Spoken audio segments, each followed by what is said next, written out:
welcome to episode 107 of the People's History of Ideas podcast. Last episode, we wrapped up our 6-episode series dealing with the 6th Congress of the Chinese Communist Party. Next episode, I want to return to the narrative stream following the forces under Mao Zedong and Zhu De's command, who we last saw departing the Jinggangshan base area on January 14th, 1929 in episode 100. But this episode, I want to devote to answering a listener question which came in. The name of the listener has been withheld in order to protect the innocent, but the question goes like this. What's the best way to talk to people about listening to a podcast about Mao Zedong? The general education you get about Mao in the United States frames him as a mass murderer comparable to Hitler, so it's a bit shocking to hear for most people.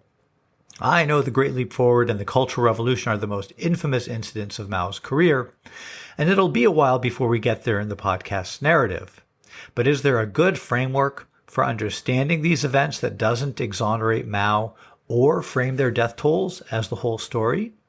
What's a good way to answer someone who asks, wasn't Mao basically Chinese Hitler? So, I get a lot of questions by email, and I try to give brief answers to them when I'm able. Probably if I had ignored more of the emails, we'd have about twice as many episodes as we currently have of this podcast. Anyways, this question asked by a listener is an issue that a lot of people might be thinking about. I know it's a question. I get questions about this not infrequently, and so it's worth taking an episode to explore it. The first and most basic thing that I want to say about this question is that you have no reason to be defensive about listening to a podcast about or being into Chinese history or learning about Mao at all. The fundamental thing about the Chinese Revolution is that it was a justified and righteous endeavor. China was occupied by several different imperialist countries who took on local elites as partners in exploiting the people of China in vicious ways. The Chinese Revolution was all about ending poverty, starvation, and the foreign dehumanization and exploitation of China and Chinese people. Mao Zedong is the person who's come to be broadly recognized as the figure most associated with this whole process of liberation, and he is widely loved in China today. Although obviously I don't speak for the Chinese people, and there's a variety of opinions on every topic under the sun among the more than 1 billion people in China. It's nearly impossible to fully convey the significance of Mao as a historical figure to most Americans. But think of someone greater than George Washington, Abraham Lincoln, and Franklin Roosevelt combined. I get it that the way the Chinese Revolution and Mao in particular are typically discussed in our society will, if you're not careful and conscientious about how you approach this topic with people, quickly put you on the defensive. After all, the United States was an enemy of the revolution from day one. So there are highly developed social scripts for how China and Mao are discussed in the United States, and they're all negative. It takes thought and effort to break from those scripts. And once you get a little knowledge about China, you can feel like you're being gaslit by the dominant culture, as with so many other important subjects. So I want to repeat that there is absolutely no reason to be defensive about being into the Chinese Revolution. But even if this were not the case, I also think that there would be no reason to be defensive. China is obviously a super important place, and there are major figures in the U.S. whipping up anti-Chinese sentiment and even stirring things up for potentially having a war with China. Clearly, it's really important for Americans and everyone else to learn about Chinese history and to understand China better in general. And I hope that this podcast can make a small contribution towards that sort of understanding. And you say that people talk about Mao as if he was China's Hitler. Well, what sort of person thinks that people shouldn't learn about Hitler or Nazi Germany? I mean, these people who look askance at others who seek knowledge about objectionable topics and historical figures, they're just dummies, right? I mean, what are they doing but advocating ignorance? So really, if someone is so ignorant as to object to you listening to a podcast about Mao, if you want to engage with these people, don't be defensive. Rather, talk to them about why they feel like they would want to promote ignorance. I don't think people like that are at the level yet where they're going to be able to deal with the nuance and details needed to really process coming to understand the complicated history of events like the Great Leap Forward and the Cultural Revolution. Now, with all that said, I do want to acknowledge that many people who are basically sympathetic to progressive movements in history and who want fundamental social change in the world today have a lot of questions about and want to better understand events like the Great Leap Forward and the Cultural Revolution. I imagine that this is also what this question from a listener is about. So I do want to take this opportunity to address this question in just a very beginning and abbreviated way. One of the reasons that I go into the level of detail that I usually do in this podcast is because I think that details are extremely important in actually understanding history. It's hard because we often don't have the time or space to process details, and so inevitably we all get by on some level with a kind of caricatured understanding of many historical events. There is always going to be some sort of compromise between the time and space that we actually have available, both as authors and as readers or listeners, and the capacity that we would really need to have a thorough understanding of any complicated historical topic. I want to eventually take the podcast up chronologically to the events of the Great Leap and the Cultural Revolution, but realistically, that's a long way off. And so I think it is probably worthwhile to take a little time here and share how I think about these events. And maybe that will be helpful for some of you who are listening and who are curious about those events. To be clear, I need to add a major disclaimer that I'm going to be way more brief than the topic deserves, and that I'll be skirting major issues that I plan to eventually get into in some detail later on. There are a few events in history more complicated than the Great Leap Forward and the Cultural Revolution, and so they don't lend themselves to good, short, encapsulated summations. Yet, there's clearly a need to be able to speak in a brief way to the essence of these issues.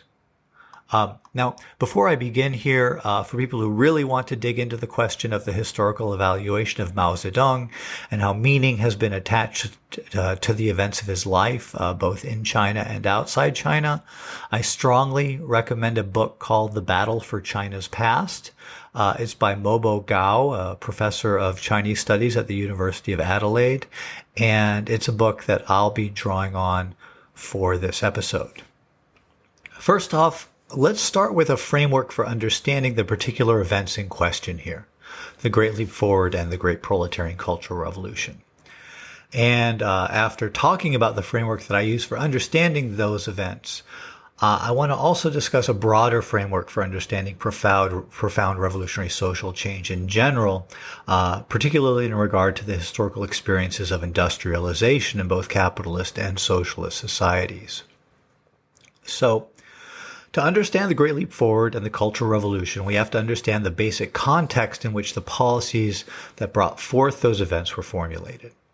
I want to eventually get this podcast up to those events and deal with them in great detail, but we're pretty far off from that right now, so this very short discussion will have to do for the time being. Basically, when the Chinese Communist Party came to power in 1949, the idea was that the problems involved with how to build up a socialist society had already been figured out in the Soviet Union, and that with the help of Soviet experts, China could quickly modernize its economy and enjoy the benefits of industrial modernization and general social progress. By 1956, two things had happened. During the early 1950s, the Soviet economic model had shown itself to have a lot of problems and to require a lot of modification. Then a real break with Soviet thinking about the nature of socialism and economic modernization began in 1956, when Soviet Premier Nikita Khrushchev delivered his speech at the 20th Congress of the Communist Party of the Soviet Union, denouncing Stalin's legacy. Stalin had died in 1953. The crisis of the socialist bloc, heralded by Khrushchev's speech, was soon expressed in revolts in Poland and Hungary, and had been prefigured by a 1953 revolt in East Germany. Khrushchev responded to the crisis of socialism by announcing policies of limited openness in society and the promotion of the production of more consumer goods to placate the wants of the masses. Mao, on the other hand, saw this outlook as retreating from socialist values and embracing what was called bourgeois right, a very important term which I don't have the space to go into here. However, if you're interested, I suggest listening to episode 91. Mao saw Khrushchev as responding to crisis by moving backward and embracing the values of the capitalist past, rather than pushing forward into a socialist future. And eventually Mao declared that capitalism had been restored in the Soviet Union. In China, beginning with the Great Leap Forward in 1958, Mao pushed for policies that experimented in combining attempts at rapid economic growth with political campaigns that were intended to raise the political consciousness of the broad masses of people and to promote self-sacrificing attitudes on the part of the people. These efforts were experimental and involved reorganizing the economy and basic institutions of daily life so as to reinforce values of community and a sense of shared purpose in modernizing China as part of participating in the global movement for the liberation of oppressed peoples. If the experience of work and daily life in the Soviet Union had so easily allowed for a restoration of capitalism, Mao was determined to create more clearly revolutionary conditions of life in China, which were opposed to the atomized selfishness that characterizes life under capitalism. And in the process, China was supposed to also rapidly accomplish a revolution in agricultural and industrial production, and to create forms of dual industrial and agricultural production which would break down the divisions between cities and rural areas, and in so doing was supposed to bring some of the benefits of urban development to rural peoples who would otherwise be deprived of many of the benefits of industrial progress as traditionally conceived, which highly favors cities at the expense of the countryside. However, nothing like this had ever been done before, and this first attempt at the society-wide implementation of these experimental ideas led to a massive famine. In the wake of the disastrous famine, less idealistic, that is more pragmatic, leaders within the Chinese Communist Party took over the day-to-day affairs of running the state in the wake of the Great Leap famine. These leaders had less of a commitment to the total transformation of society in line with communist values, and their priority was more to create a strong China by any means possible, which meant doing things more like other countries had previously done in order to become strong. Initially, the model for these pragmatic leaders remained the Soviet Union, although later on some of these people would turn to the model of the so-called Asian tigers, South Korea, Singapore, Hong Kong, and Taiwan, as their model for growth, as Deng Xiaoping did during the late 1970s. This retreat after the Great Leap Forward from radical and experimental policies back to a more pragmatic approach to daily life and economic development in the early 1960s, however, led Mao and other radicals within the Communist Party to fear that China itself was at risk of capitalist restoration. In opposition to the hegemony of the more conservative wing of the Communist Party, Mao initiated a massive political campaign to mobilize the masses to overthrow the capitalist rulers within the Communist Party. This event was known as the Great Proletarian Cultural Revolution. Parts of the Cultural Revolution, especially at the beginning, it lasted from 1966 to 1976, were characterized by tremendous mass upheaval and violence, as Mao called upon people, especially youth, to overthrow the capitalist rulers within the Communist Party. So, to return to the question that the listener asked, if Mao was responsible first for policies that led to a massive famine in one situation, and then later on was willing to foment chaos and upheaval on a grand scale, and which meant a lot of senseless violence and suffering for a lot of regular people who had nothing to do with the small group of people leading China back toward capitalism. And these aspects of Mao's life are what are both emphasized and exaggerated when Mao is discussed in most mainstream discussions of Mao and the Chinese Revolution. Then what is the framework that we can draw on for understanding Mao's life that doesn't reduce it to a simplistic narrative of evil doing, but which also does not pretend like some pretty bad things didn't happen as a result of some of what Mao did? So first off, understanding context is important. Why was Mao doing these things? Was Mao just some guy with a perverted attachment to egalitarian politics? Or is there an actual material reason why someone would want to fundamentally change the economic and social organization of the world? We live in a world where in 2008, the United Nations estimated that 25,000 people, including 10,000 children, die of starvation daily. That's 9,125,000 people dying of starvation every year as measured in 2008. Although, as we all know, the economy has gotten so much better for everyone around the planet since 2008, right? And that's just starvation, one of the easiest and most incontestable forms of suffering which we can point to, which is caused by the way the world economy is organized. But far from the only terrible thing caused by a capitalist world order. So it's important for people to understand that Mao's desire to find a form of organizing China's economy and society which would break with capitalism was not the result of some sort of ideological perversion or insanity or ambition to be a Hitler-like mass-murdering supervillain. Rather, the motivation was to find a way to end hunger and suffering. Initially, he thought the Soviet Union provided a model for doing that. When he discovered that this was not the case, he began experimenting. Now, just because he had what I at least would qualify as good motivations, does that mean he does not bear any responsibility for the people that died in the famine? No, it doesn't. There were people in the Chinese Communist leadership who argued for a more cautious approach, which would not have risked so many lives, who he argued against. And the speed of collectivization that he argued for in the winter of 1957 and spring of 1958 meant that it was not possible to supervise and monitor the system of grain production.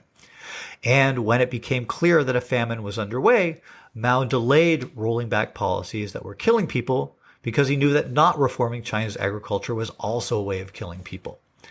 And all of this was exacerbated by a series of floods and droughts that made everything much worse than it otherwise would have been, which, to be clear, would have been very bad anyways.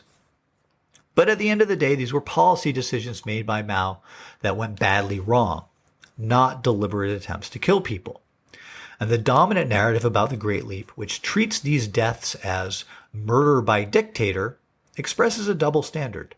There are many capitalist policies that result in devastating poverty and early death, yet it's rare to hear the people who devised these policies described as mass murderers, even though in those cases it was often predictable that many people would die as a result of the policies at the time their policies were formulated. As Mobo Gao notes in The Battle for China's Past, quote, "Who's supposed to be the murderer of the millions of Russians whose life expectancy has been shortened by 10 years after the collapse of the Soviet Union?" End quote. And no one seems to refer to Winston Churchill as British Hitler, despite the 3 million people who died in the Bengal famine of 1943. And this narrative of Mao as mass murderer ignores other policy choices that Mao made, which emphasized public health and the egalitarian distribution of the benefits of economic development, and which led during the Mao years to giving an estimated 35 billion extra collective years of life to the Chinese people, even including the losses of the Great Leap famine in the sum total. And I would add that given the fact that this was the first time that a social experiment with goals like those of the Great Leap was tried, it's not a huge surprise that it did not work out as expected. It's amazing to me that somehow a terrible fiasco in a first experiment aimed at achieving egalitarian and just social relations is thought by some people to somehow discredit socialism in favor of a capitalist system whose growth and maintenance has involved systematic slavery and genocide, among other atrocities. Rather, I think that the tragedies that have happened despite good intentions in the process of trying to build socialism in both the USSR and in China show just how difficult it is to transform the world. Not only in terms of changing how people think, but also in terms of altering the basic economic and social structures of society. The way to deal with these problems is not to act like they were the product of people who intended to do evil, but to try to understand how people trying to change the world for the better were undone by objective problems that arise in the process of changing the world, so that if anyone is ever in a position again to try to reshape a society and economy in such fundamental ways, they can learn from the experience. Otherwise, I think they will just reproduce it, however unintentionally. And this brings us to the second major framework that I would propose for understanding deaths caused during a process of fundamental social change. I think that if we look closely at history, there's never been any form of fundamental reworking of society that did not involve a tremendous amount of pain, suffering, violence, and death. When Marx described how capitalism came onto the historical stage and transformed the world, he wrote that capital comes dripping from head to foot from every pore with blood and dirt. Marx is referring to the way in which industrial capitalism was born through a process referred to as primitive accumulation, which involved dispossessing peasants of their land, enslaving large numbers of Africans and some other people as well, such as Filipinos, and the genocide of numerous peoples. The ongoing process of industrial development and capitalist exploitation involved numerous famines, the best known of which took place in Ireland and on a repeating basis in India from the 1770s through the 1940s. In every case of these famines, natural conditions were exacerbated by the policies pursued by the imperialist rulers, which decisively turned unfortunate climate conditions into mass death events. And aside from the mass death events involved in the process of primitive accumulation, industrialization also involved grinding up the lives of so many working class people. Anyone who's read a Dickens novel has to have gotten some sense of this. Frederick Engels' classic book, The Condition of the Working Class in England, written during his time in Manchester in the early 1840s, provides a lot of vivid descriptions of the waste of human life involved in capitalist industrial development. But it's important to remember that in the case of capitalist development, while the ruling decision makers may have been callous to the suffering of the masses, they didn't set out to cause such suffering per se.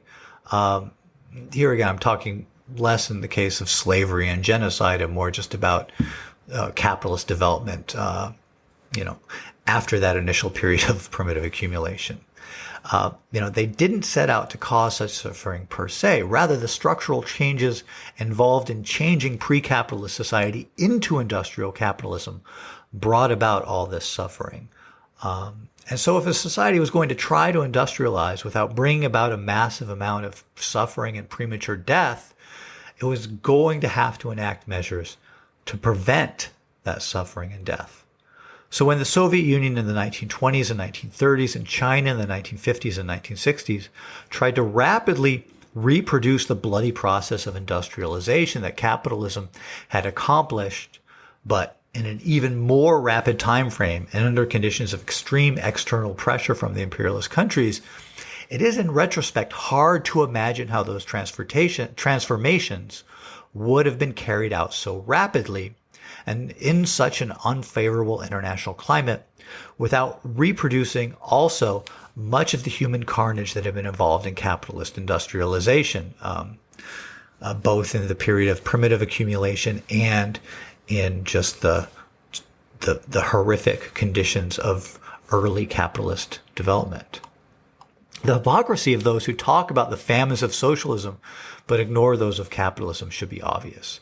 But I offer this more by way of explanation and framework for understanding than as an excuse. There are certainly people out there who argue that this was the only way that rapid industrialization could take place, and that just as capitalist industrialization took place at the expense of millions and millions of lives chewed up, it was inevitable and excusable that this was also the case for socialist countries. Anyone who listens to enough socialist podcasts will hear this argument, although actually the dominant way in which these issues are dealt with by advocates for revolutionary change is to ignore the problem entirely.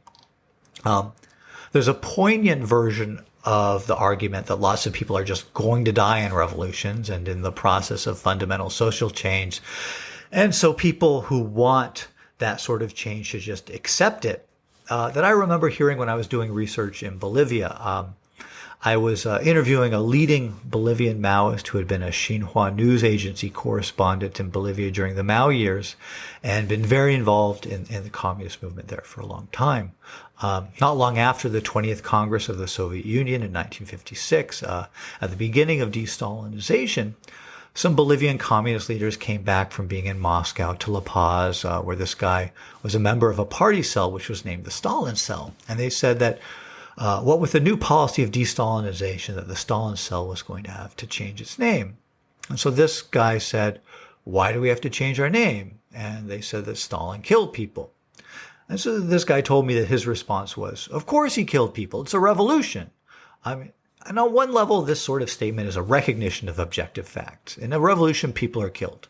Revolutionaries kill people. Sometimes this is intentional, and sometimes it's a byproduct of policies that have gone wrong. Some people who advocate for revolutionary change embrace this. They have the position that you can't make an omelet without breaking some eggs. And perhaps it's unavoidable that people who have gone through extended periods of incredible violence, like those we've described in earlier podcast episodes on the Chinese Revolution, become inured to violence and death. I don't personally think that the way to correct the ways in which Stalin had been killing people was just to go back to killing people the way that capitalists do, which is the road that Khrushchev went down. But it is my opinion that socialists should be held to higher standards than capitalists. And so it's incumbent on socialists to find ways to transform society that do not involve large amounts of famine and death. Somehow, even in the context of a revolutionary process, for socialists to remain true to their fundamental values, I think that they do have to find ways to demonstrate that they value human life far more than the capitalists do. And sadly, I think that they've failed at this in important ways historically. For what it's worth, it's my hope that if anyone is ever in a position to attempt a similarly deep transformation of society again, that their collective leadership will have studied and learned from the tragic shortcomings in China and the Soviet Union. Otherwise, I'm sure that they will repeat those errors, because ignoring those errors or painting the policy architects as murderers ignores the structural situation which led to decisions that resulted in very many deaths. And I hope that we can get up to those events someday in this podcast and then really get into the nitty-gritty of what actually happened. Because in some ways I'm very reluctant even to post this discussion without really discussing some of the ins and outs of the Great Leap Forward and what actually happened. So anyways, this is my 2 cents on answering the listener question on finding a good framework for understanding the events of the Great Leap Forward and the Cultural Revolution that doesn't exonerate Mao or frame their death tolls as the whole story. Spoke more about the Great Leap than the Cultural Revolution here. I think if you want more on the Cultural Revolution, going back to episode 91 will probably be helpful. I hope this was helpful to somebody because I'm much more interested in exploring the details of a very interesting history than in getting up on a soapbox, which I feel like I may have done a bit more than I'm comfortable with in this episode. Anyways, there you have it. Next episode, back to Mao.